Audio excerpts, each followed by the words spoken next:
اگر ہم سب دیکھیں تو ہماری زندگی کے 5 مرحلے ہیں. نمبر 1 وہ وقت جب ہم کچھ نہ تھے، جیسے قرآن مجید میں آتا ہے هل اتى على الانسان حين من الدهر لم يكن شيئا مذكورا. کیا انسان پر زمانے کا وہ ایک وقت ایسا نہیں گزرا کہ جب وہ کوئی قابل حقیقت چیز نہیں تھا؟ مثلاً آج سے 1000 سال پہلے آپ کہاں تھے؟ کسی کو معلوم ہے اپنا ایڈریس؟ وہ کہاں ہوتا تھا؟ کہیں بھی نہیں. ہم عدم میں تھے، ہم کچھ بھی نہیں تھے. پھر اللہ سبحانہ و تعالیٰ نے ہمیں دنیا میں بھیجنے کا جب فیصلہ کیا کہ اس وقت میں، اس دن میں، اس جگہ پر، اس خاتون کے پیٹ میں یہ بچہ پیدا ہوگا، تو پھر اللہ تعالیٰ نے ہمیں 9 مہینے تک اپنی ماں کے پیٹ میں رکھا. یہ ہمارا دوسرا سفر تھا. کسی کو یاد ہے کیسی تھی وہ زندگی؟ نہیں یاد.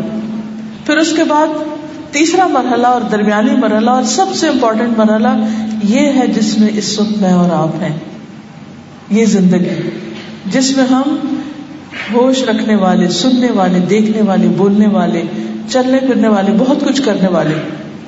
اور حقیقت یہ ہے کہ یہ سب کچھ ہمیں دیا ہی اس لیے گیا ہے کہ ہم یہاں پر رہتے ہوئے کچھ کریں. کیونکہ اس کے بعد پھر ایک اور اگلا سفر ہے، اگلا مرحلہ ہے، اور وہ ہے موت کے بعد کا پہلا مرحلہ، قبر کا.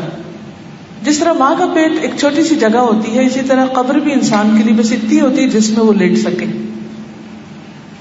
وہاں بھی ہمیشہ نہیں رہنا.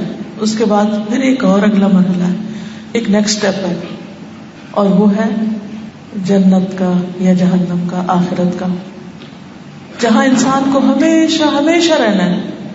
اٹرنل لائف، جس لائف کو کبھی ختم نہیں ہونا. انسانوں کے درمیان جب فیصلہ کر دیا جائے گا تو موت کو ایک چتکبرے مینڈے کی شکل میں سامنے لا کر سب کے سامنے، جنتی و دوزخیوں کے سامنے اس کو ذبح کر دیا جائے گا اور بتایا جائے گا کہ آج کے بعد کسی کو نہیں مرنا. اب آپ دیکھیے کہ ہماری لائف تو شروع ہو چکی ہے اور ہم اس وقت ایک بہت ہی امپورٹنٹ پلیٹ فارم پر ہیں جہاں ہمیں اپنی پرفارمنس شو کرنی ہے، اور جس طرح کی ہماری پرفارمنس ہوگی اس کے مطابق ہمارا کل کو رزلٹ آئے گا اور ہمیں جو ہم ڈیزرو کرتے ہوں گے اس کے مطابق جگہ ملے گی. اب ہم میں سے ہر ایک کو اللہ سبحانہ و تعالیٰ نے کمپٹیشن میں ڈال دیا.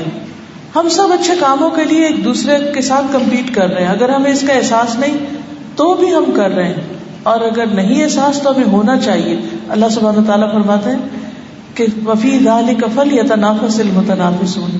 ایک دوسرے سے مقابلہ کرنے والوں کو، آگے بڑھنے والوں کو اس جنت کے لیے، فی ذالک کا اشارہ جنت کی نعمتوں کی طرف، اس کی طرف دوڑنا چاہیے، اس کے لیے کمپیٹ کرنا چاہیے.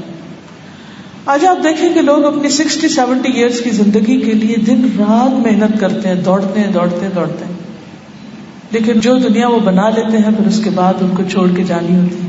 اور ہم سب کو بھی اسی طرح، ہم میں سے خواہ کوئی کسی بہت بڑے محل میں، مینشن میں رہتا ہو یا ایک چھوٹے سے اپارٹمنٹ میں رہتا ہو، ہم سب کی واپسی ہے اللہ سبحانہ و تعالیٰ کی طرف. ہم میں سے کوئی بھی یہاں نہیں رہ سکتا. آپ دیکھیں کہ حضور صلی اللہ علیہ وسلم اللہ کے محبوب تھے. اگر وہ اس دنیا میں نہیں رہے تو ہم کہاں رہنے والے ہیں؟ اللہ تعالیٰ فرماتے ہیں أَفَإِن مِتَّ فَهُمُ الْخَالِدُونَ. کیا اگر آپ پر موت آئے تو یہ سب ہمیشہ رہنے والے ہیں؟ کوئی بھی یہاں ہمیشہ رہنے والا نہیں.